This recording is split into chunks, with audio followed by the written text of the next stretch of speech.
Baik, terima kasih untuk waktunya. Sotihotu, Namo Buddhaya untuk semua. Perkenalkan, nama saya Niko. Pada kesempatan kali ini, saya akan menjadi perwakilan dari agama Buddha. Perkenalkan, nama saya Rizky Alfani.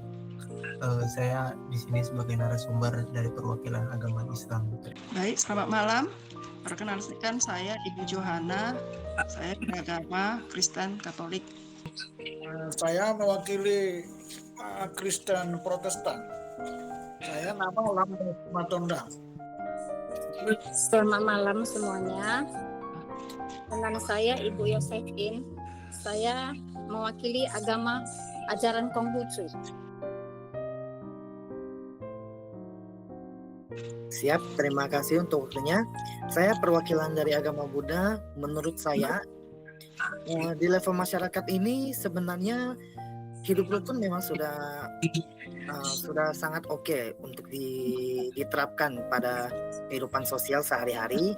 Namun sebagai agama minoritas, saya juga lebih banyak mendapatkan rasisme atau ujaran kebencian dari mungkin penduduk-penduduk lokal atau maupun dari media sosial. Kalau saya bisa beri nilai, paling saya akan beri nilai di angka 60 karena berdasarkan pengalaman pribadi saya, apa yang saya alamin dan bagaimana seharusnya masyarakat bertindak terhadap minoritas ataupun sesama umat manusia. Sedikit. Pendapat saya pribadi, mungkin kerukunan umat beragama di Indonesia tuh masih kurang baik gitu.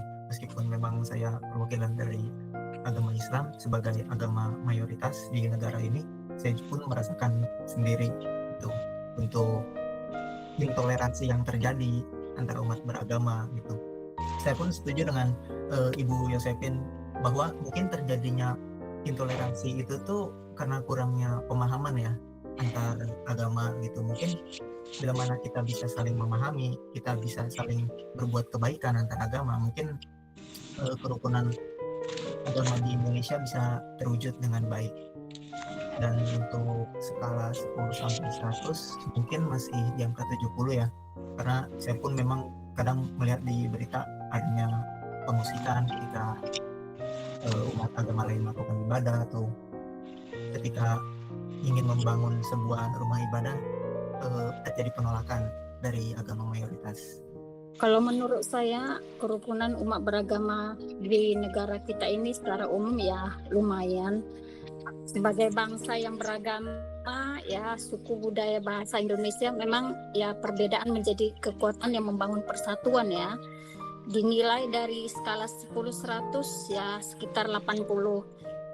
Meskipun begitu ya dibilang cukup baik, tapi masih banyak tantangan berupa sikap intoleransi, ada juga sebagian akibat kurangnya pemahaman ya mungkin terhadap agama di beberapa tempat, terutama di daerah-daerah.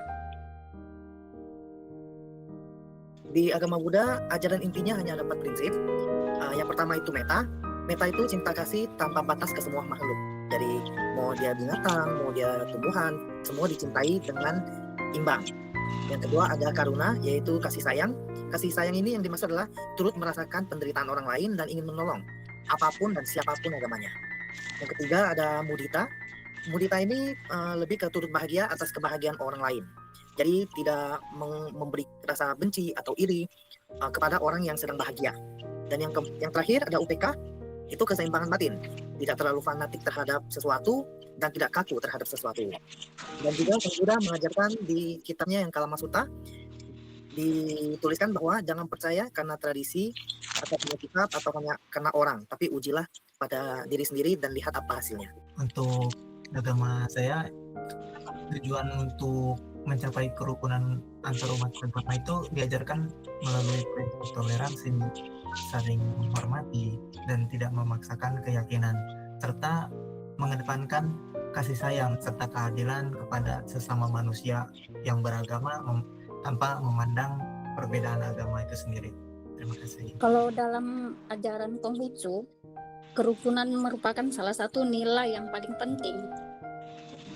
Karena menurut Konfusius Nabi Kongzi ya, mengajarkan nilai itu Ren, yang berarti cinta kasih, kebajikan, dan rasa kemanusiaan terhadap sesama.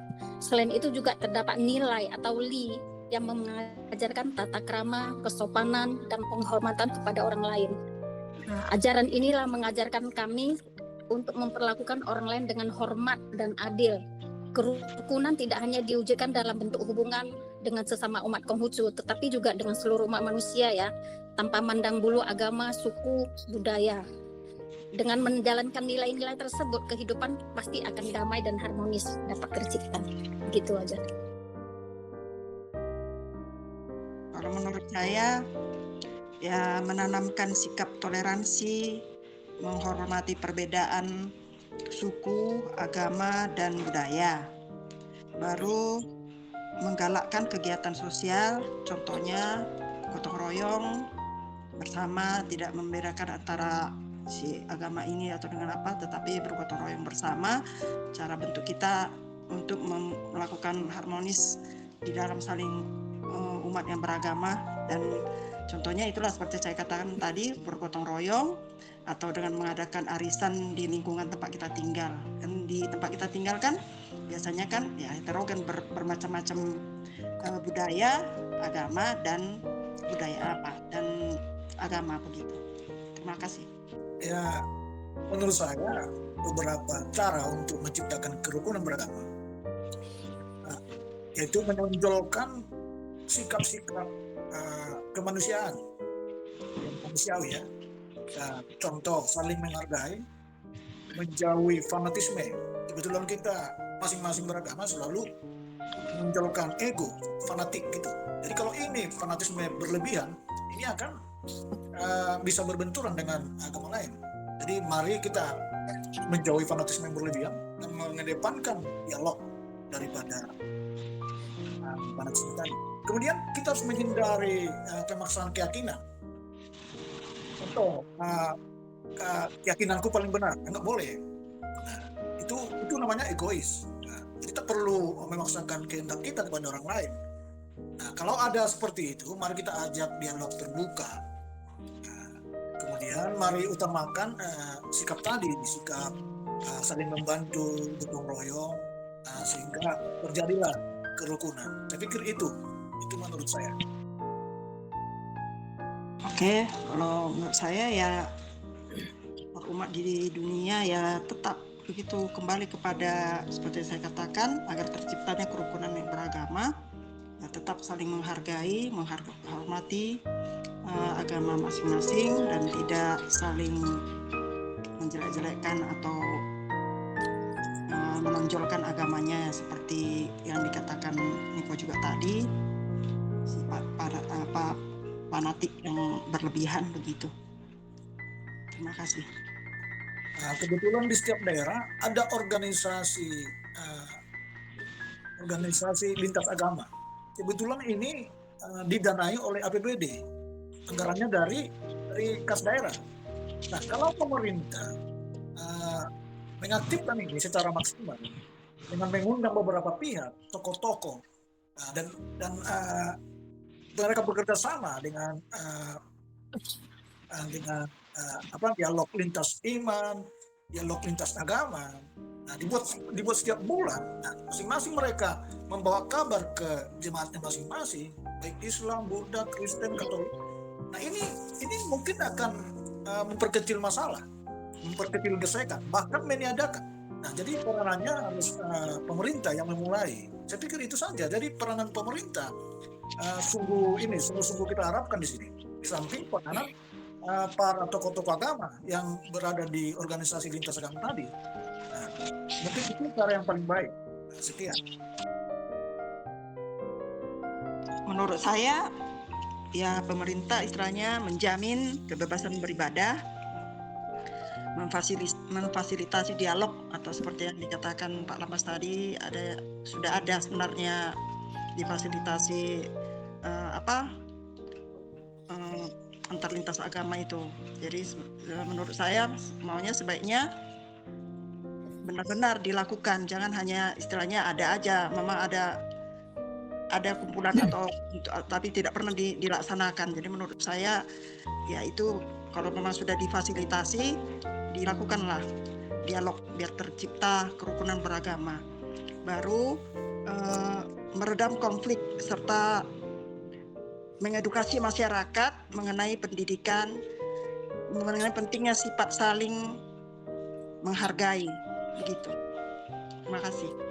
Kalau menurut saya peranan pemerintah sangat kita harapkan, karena hanya di Indonesia, mungkin di beberapa negara tidak ada pemerintah mencampuri agama, mengurusi agama.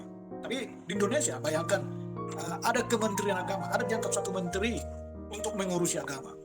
Nah, mereka seharusnya berdiri di Undang-Undang Dasar pasal berapa ya? Pasal 29, pasal 28. Nah, di mana hak memeluk agama dijamin oleh Undang-Undang Dasar.